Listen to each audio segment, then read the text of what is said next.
What are you listening to? This This is AV. This is AV Nation. This is AV Nation.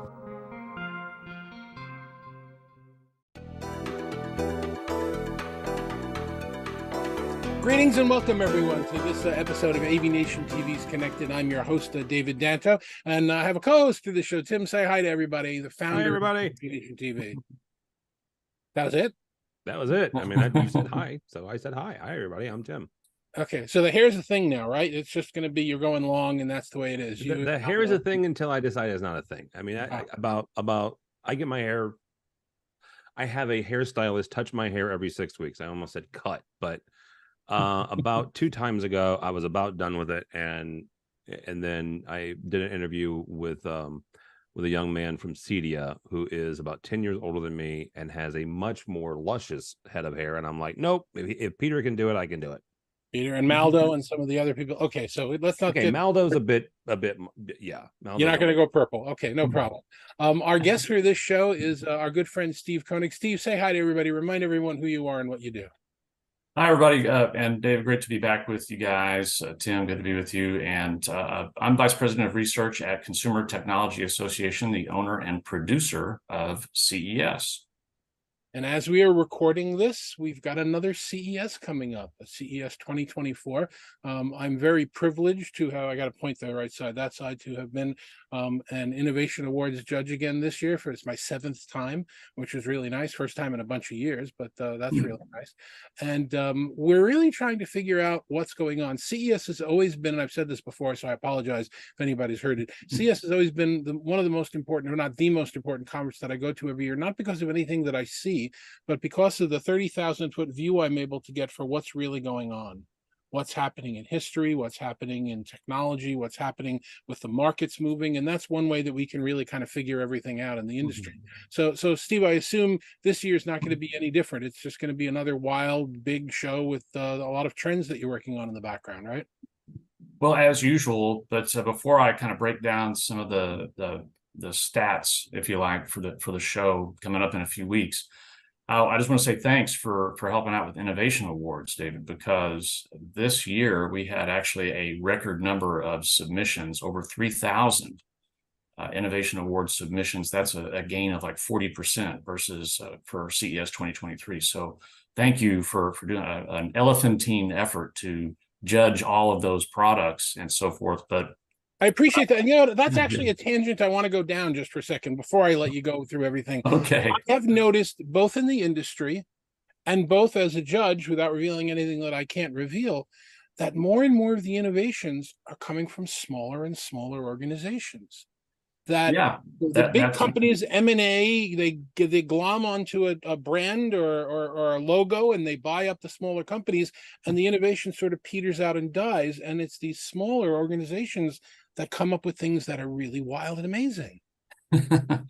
Well, we get I'm glad you noticed. And also, I just think is just over the past 10 years and change, as technology has just diffused across the entire economy, that's also playing a role into just more of the going beyond the usual suspects, if you like. Now, we get plenty of submissions from those usual suspects as well, and a lot of great innovations coming from those larger tech companies. But you're right, a host and a very long tail, in fact, of smaller SMEs, fantastic innovators, some of whom will be at Eureka Park, which will have over 1,000 startups from around the world.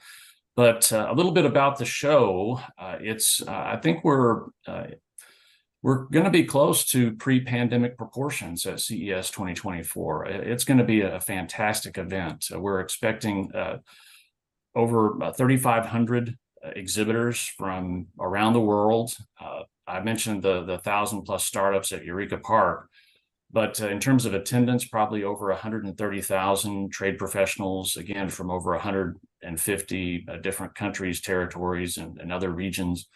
So a truly global event, and which is why we say that CES is the most powerful tech event on the planet. And certainly, I think there's going to be just no shortage of just cool gadgets, insightful trends, and just mind-blowing innovation, all at CES 2024.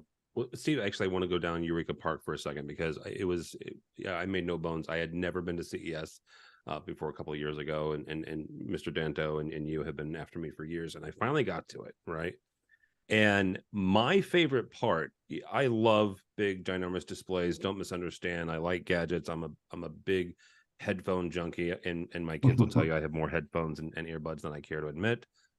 But Eureka Park was my favorite part of that entire experience because, like you just said, it is hundreds, if not thousands, of people who have come up with an idea, right? A kernel of an idea, and they're able to it's not overly expensive. They're able to come there and network with other like-minded technologists, possibly connect with a larger company. And yes, we can talk about some of the dark side of M&A, but also some of the positive of M&A, or at least positive part of the capital that's available at CES. There was a gentleman there that had developed a biometric lock, right? So basically you put your thumbprint on it. Well, he got connected to Yale, right? Yale's like, well, this is great technology. You're talking about Robbie Cabral of Benji Lock. Yeah, Benji Locks. So he gets in part of Yale. Those success stories, I think, is what makes Eureka Park so innovative and so exciting to me. Talk for a second about, without revealing anything, but some of the things that we should expect to see this year in that incubator. Well, as I mentioned, over 1,000 startups from around the world. Several countries curate pavilions themselves, like the Netherlands and France, for example, but probably about a dozen of curated country level exhibit arenas that they're bringing startups over. And you're right about these nascent ideas, and a lot of them are looking for funding. And at CTA, we have an amazing program that actually connects startups with investors. It's called CTA Match, and that program actually runs a couple times a year. But CES is a major in-person connection point for obvious reasons. But yeah, it's truly amazing. So it's investors, I think, walk the halls of Eureka Park, but all of us as technologists also, I would say the enthusiasm, as you probably would agree, is palpable. It's just palpable, and they're so keen. And some of these ideas really are, I think, life-changing, world-changing, and have so much potential. And in fact, over the many years that Eureka Park has been part of CES, we've witnessed billions of dollars in funding for these startups, and that have really helped them, grow. And yes, some do get acquired, and I think that's just a natural part of business. But and those are business decisions. But it's just you could spend all 4 days of CES in 100%. Eureka Park, really. Yep. That's one of the things I learned early on in attending the show, and I didn't count, so I don't know, my 20th, my 25th, I don't know how many years I've been going there, something like that. It came to the point very early on after a few years that you realize that you cannot see the show. It is impossible for any one individual to see the show. You can either wander around and get a sense of it, or you can go with a team and divide and conquer and meet up every evening and have everybody share stories. But it's impossible. The show is too big for one person to really take it all in. Well, that's certainly true. If you're going to take it in any meaningful measure, I mean, maybe it is physically possible to actually visit every booth, but that would be a sprint every day. Yeah. But yeah, no, you're right. That's why when you register for CES, we make a lot of different planning tools like My Show Planner and Map My Show available, because we get it. It is a lot of territory to cover. In fact, CES 2024 will have over 2 million net square feet of space, net square feet meaning just under exhibit, not counting pathways and aisleways. So these planning tools are really helpful if you're going to CES. It's quite natural to feel overwhelmed, but these planning tools at ces.tech, using your ID that you create when you register, these can really be game-changing for your experience, because you can literally map out day by day, where you're gonna be, and who you want to see, where they are, and it dispels all the confusion and madness when you get on the show floor. You've got a plan, so take advantage of this. I want to get into the themes, but before that, and this is, if this is an unfair question, feel free not to answer it. Don't worry about it. But the what is open this year? What parts is the South Hall back open? South, North, Central, and West? Is it the what are we doing with? What are we dealing with? Yeah, no, just over in the LDCC area, you're going to have Central and North, and then of course the shiny brand new West Hall. And then of course at Venetian, you'll have the promenade area, and then Eureka Park down on that main floor, and then over at Aria and Vidara, that's where the C-Space exhibits and C-Space stage and so forth, conferences over there. So those are the major domains. And this is, I think this is the first year, it might be the second, that the Venetian, the Sands Expo is now called the Venetian Expo, since it's now in Venetian Expo. That's the proper name. Yeah, but you know how it is. These old names, they linger and stick around, and we tend to still use them. But yes, Venetian exposition. And if you go there, you're in walking distance of the new Sphere, which is definitely something to go take a look at in town. A lot of people, I think, and I reckon will be venturing over that way. I definitely think so.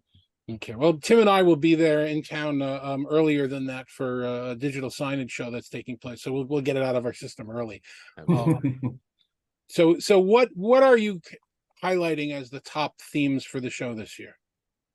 Sure. Well, I would say first and foremost, artificial intelligence will be really, I think, the most omnipresent of technologies and trends thereof. Obviously, this whole year, there's been a lot of buzz and news around generative AI, and just all kinds of different companies are employing various aspects of Gen AI with their own data, with customer data, whatever it is. But what's interesting about CES is that really we'll be able to explore AI and the contributions it's making beyond just generative AI, which has really just dominated headlines and a lot of the discussion around AI, but thinking about computer vision, advancements there, also natural language processing, thinking about like digital assistants and being able to speak to machines and have them understand and then them speak back. But also robotic process automation, very, very important for automating, whether it's with robots or just other processes. But machine learning, deep learning, and these will be, there'll be examples of these from health technology and medicine right on through to agriculture and entertainment. So that's going to be the overarching, I think, major theme. You'll encounter AI and talking points around AI virtually at every booth at CES. But beyond that, I mean, there's a very long list of other very important and meaningful trends that we're delighted to see all the innovation thereof. Robotics, food technology, beauty tech is another that will be featured, which has been a trend over the past several years. But interestingly, L'Oreal of beauty industry fame is actually giving a keynote at the show. And that's a first. So beyond those trends, sustainability will also be another key theme.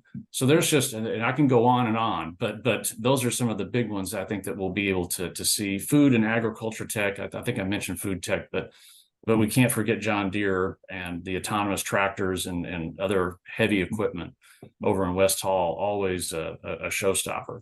Well, and Steve, you mentioned something there when you're going down the road of AI, and you mentioned John Deere, right? And agriculture is certainly there. You have beauty, transportation, all sorts of things. When somebody looks at CES, and is, again, my perspective from the outside looking in until I went was, well, okay, this is a big giant tech show that that folks that are going to geek out on big TVs go to.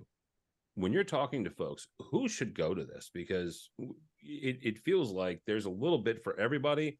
And there's a lot for some folks, but who should attend CES and at least go for a couple of days? Well, remember, CES is a trade only or industry only event. So we're not open to the general public, in other words. But that definition has really broad applications. as we see and we witness across the show floor with all the different brands from L'Oreal to John Deere and everything in between. So the fact that technology now really overlays the entire economy and various sectors thereof, industry folk come from just a wide variety of backgrounds. But I think really if anyone in business that is leveraging technology, which is most business people these days, there's going to be something of interest, of deep interest at CES. And of course, those of us that are kind of in the tech industry proper, I would say CES is a must-see event and waypoint on the calendar each and every year. Yeah, and Steve, this is a conversation you and I have had multiple times over the course of the last 2 years. Hallway conversations, video conversations, all the conversations. Let's take 2 or 3 minutes to talk about metaverse. The idea that the internet of internets would connect up and there would be connections in all kind of different ways was essentially inevitable. Anybody who looked at it realized that that's the direction that we would be going in. But this is a word where the hype mouth actually ate the tail. It was the perfect serpent where it blew up on hype and people are embarrassed. Ouroboros is the word you're looking for. Ouroboros, yes, Ouroboros. Thank you very much. I didn't want to necessarily make that reference because people might go like Marvel and Loki, but that's okay. What's the lesson to be learned from metaverse? I mean, there are still metaverse technologies being talked about at the show, but I doubt that anybody's going to have it on a poster. I doubt that anybody's going to have it on a handout. I doubt that anybody's going to be talking about it, and that's because they're embarrassed to be.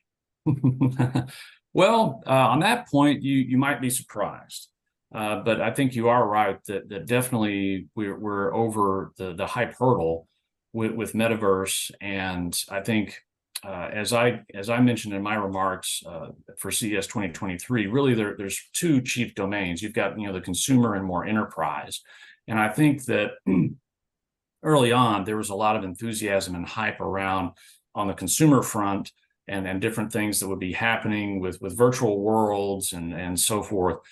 Actually, what's turned out to be true, and we predicted this and we pointed to this at CES 2023, and this is where I think metaverse will be experienced at CES 2024, is more along the lines of industrial metaverse. So thinking about digital twins, and I know that Siemens is part of that story, but there will be others talking about industrial metaverse and how this, along with digital twins, is starting to be incorporated into various designs and planning and so forth. That being said, there still is a very large quotient of metaverse type, and it might be fair to just let's just call it XR technologies. And the constellation of supporting technologies like haptics, for example. We actually have an area in Central Hall dedicated to XR metaverse technologies. So that's where folks will be able to go to really lean into the current state of metaverse more on the consumer front. But we'll get a flavor for.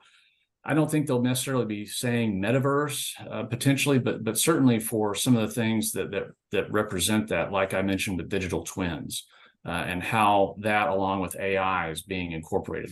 Because you could say, I think, really the same thing about generative AI is I think some would say maybe we're starting to crest in terms of the narrative around generative AI, and maybe everybody's had a heaping helping of that so far this year.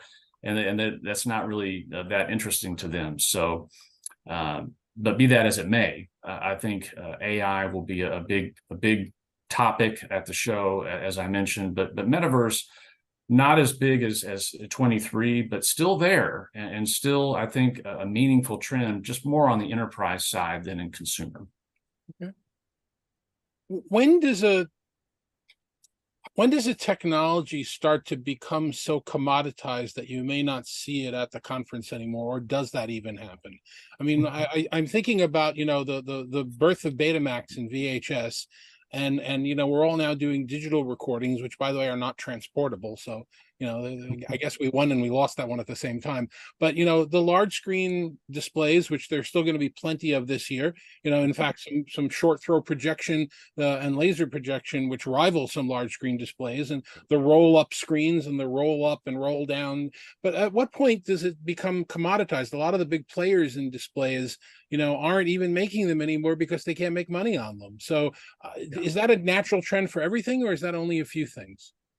Well, I think that's just kind of part of business and the product life cycle, where you have, across the product life cycle, you have these venerable categories like TVs that are heavily commoditized. The annual shipment run rate in the US is right around 40 million units per year. So that's quite a few TVs being shipped each year just in the United States alone. But just witness the innovation that's taking place in that space, and to the delight of consumers as competition drives down prices and makes these technologies more affordable. Because everybody wants at least I think so, a bigger screen each and every time they upgrade. Let's go a little bit bigger. Let's go a little bit bigger, and happily those screens are out there. But yeah, so all these tech, whether it's all these core devices from laptops and all these screen devices, TVs, laptops, smartphones, tablets, all these, we still continue to see tremendous innovation, and they're present at CES.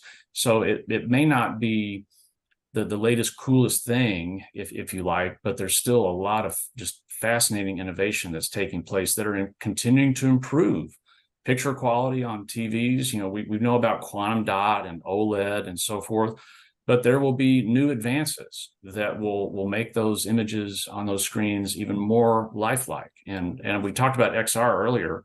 There's another, not yet a commodity, but another one that's just rapidly developing in terms of the wearable device itself, lighter, more comfortable, so you can wear it longer, ostensibly. So yeah, all those things will be at the show. But I think I personally, even though TVs are commoditized and they're still, I think, the king technology across American households, there's a lot that I look forward to every year, and I would say TVs among them. I want to see the latest and greatest TVs and just see how impossibly thin they are, and how big they can get, and just how lifelike the images are on them. Yeah, absolutely. Steve, if somebody's, either they've not gone, or they haven't gone for a few years, what advice would you give to them if they're trying to carve up this show? I mean, Danto and we all know this, CES is a ginormous show. One person can't, right? You can't see everything. So how would you carve it up? And just speak generically, obviously, depending on what your interests are, but generically, how would you attack CES? Yeah, well, like I said, online, I mean, it depends on interest areas. I would start there. What are the areas of interest that you're hoping to see? Or it could be what's the list of brands and so forth. But looking at the show through the lens of different themes, I think, is helpful. And we do our part to try and curate to some extent. Like I'll give you an example. In North Hall, we have the health technology area. And that's where you'll find exhibitors and companies great and small, from the likes of Abbott, that we know well, to very small, probably startup level of small businesses in health technology. And then just adjacent to that is really an area for more AI, robotics. We have smart cities. And then, of course, West Hall is all about transportation, automotive, autonomous driving, vehicle tech, and so forth. So I think I would start with these interest areas and then go to the show map and let that guide you on where you need to be. So let me ask you, and forgive me if this is an uncomfortable question, because I'm not trying to put you on the spot or anyone on the spot, but when we talk about and I want to get my years right, 2022 was the virtual show, right? Or no, 2022 was the show that that it was not virtual for the first time. 21 was virtual. Right. 22, not a lot of people went. We got out the free Binax test kits, which was, by the way, Abbott was the greatest swag in the world. There was a big trend of companies who didn't bother to attend that year, who reported on the show anyway because of pre-briefs. And now this is more of a trade show question than it's a CES question. You know, Tim and I have been to thousands, if not millions, over the course of our lifetime, and lots of different ones. And at some point, most of them have had to say, you know what, if you're going to be at the show, you've got to be at the show. No more of this thing off to the side, or this thing you do a week earlier, or this introduction you do somewhere else. You're either going to be attending and part of it, or you're not. And has CES gotten to that point where, you know, all these pre-briefs, all the people who didn't show up in 22 because they had their pre-brief, so they reported as if they attended it anyway. I mean, is that something you guys are aware of and trying to get a bit of a handle on? Well, for example, there's no virtual component for CES 2024. And I think that virtual component was necessary for a season, but now things have really swung back to the primacy of in-person events.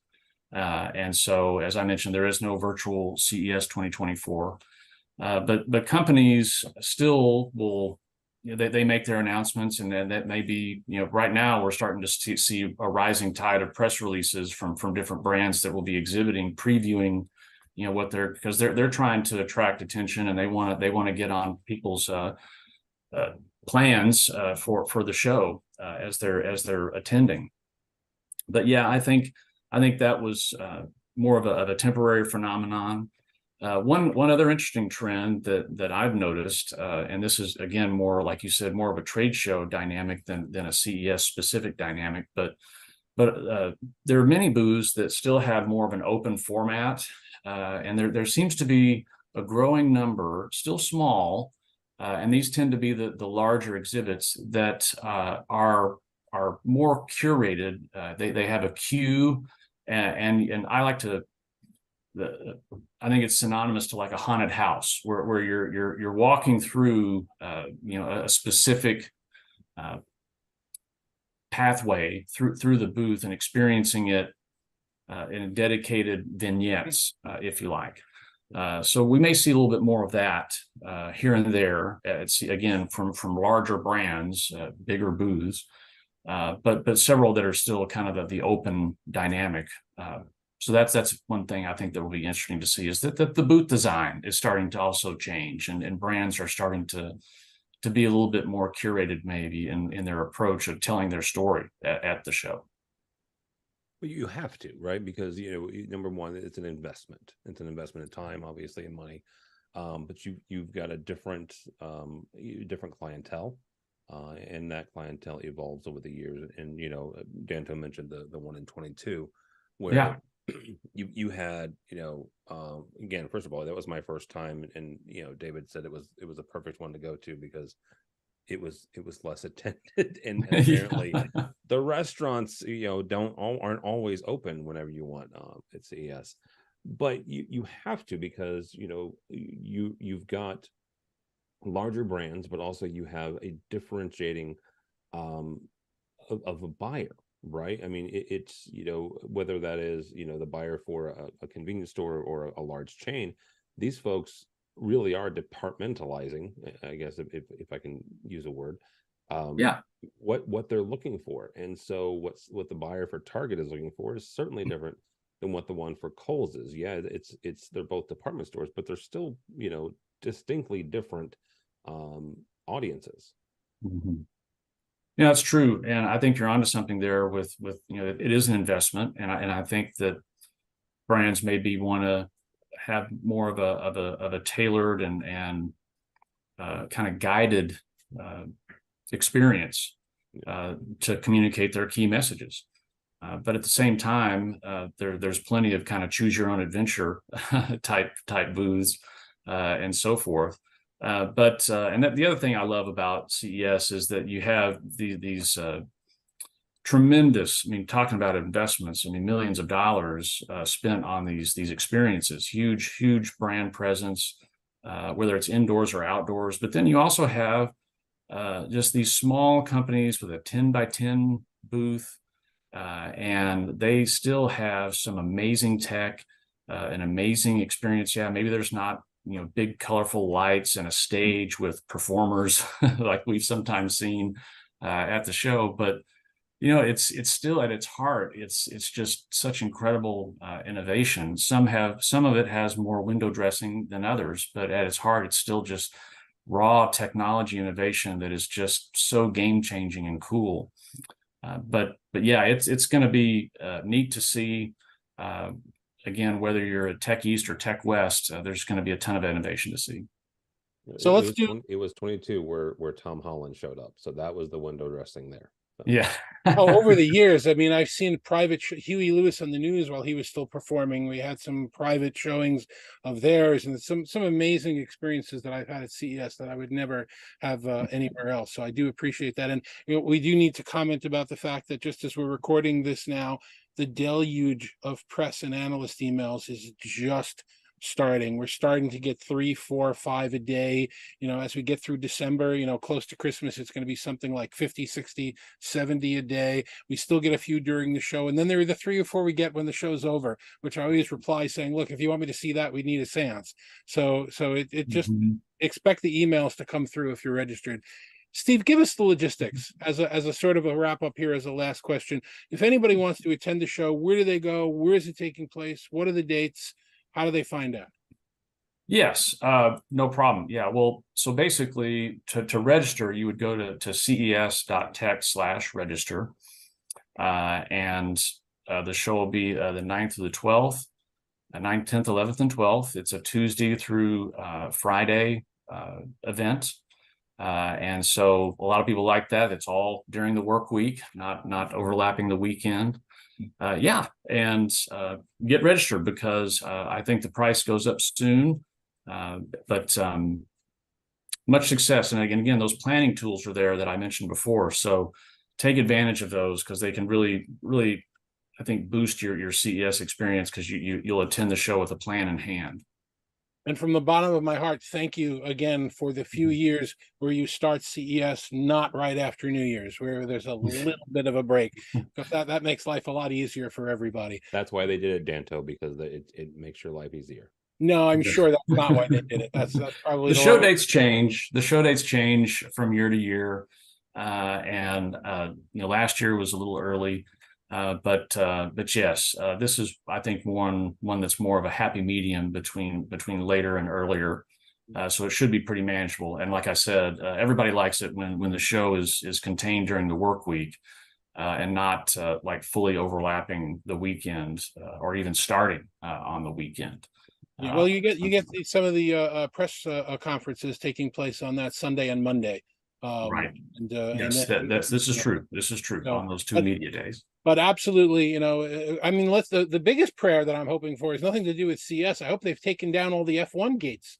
It was a mess in Las Vegas the last time I was there. So I'm kind of hoping that the city will look a little bit more like normal, which isn't normal for any city. They say that the city flag symbol is a traffic cone, but let's hope that we can all get around relatively easily and do things.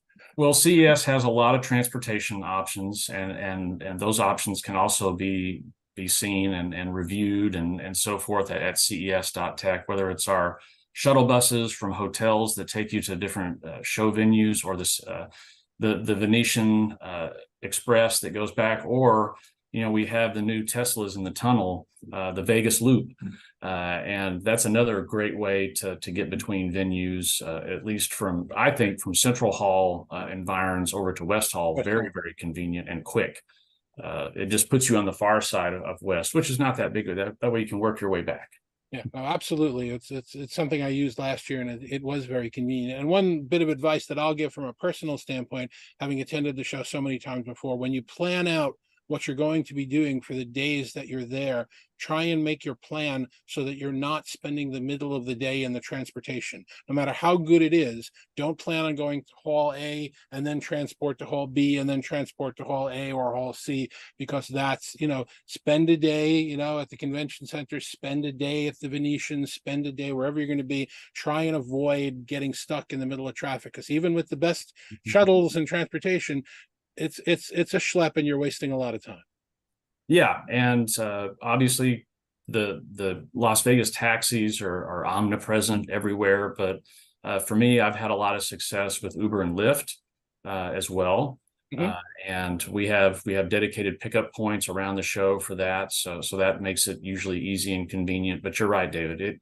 It's the logistics can be challenging, so you're better sticking to one location for the day, and you'll be better off for that.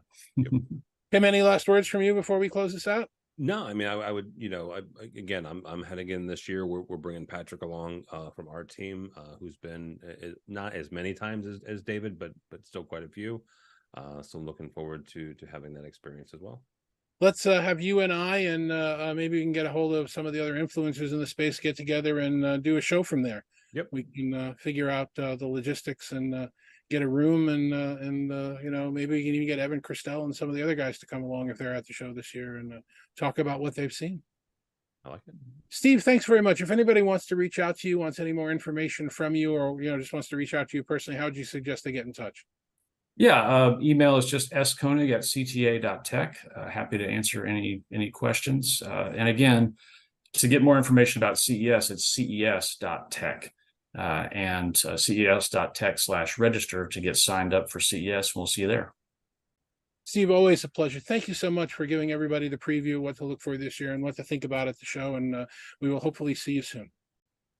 Thank you. How can somebody get in touch with you, Tim? You can get a hold of me. Don't get a hold of me. Go to the website, avnation.tv, which Dave is going to say in a second. Okay, so let's go to avnation.tv to find out more information. Thanks, everybody, for joining us for this episode of Connected. We'll see you on the next one. Take care.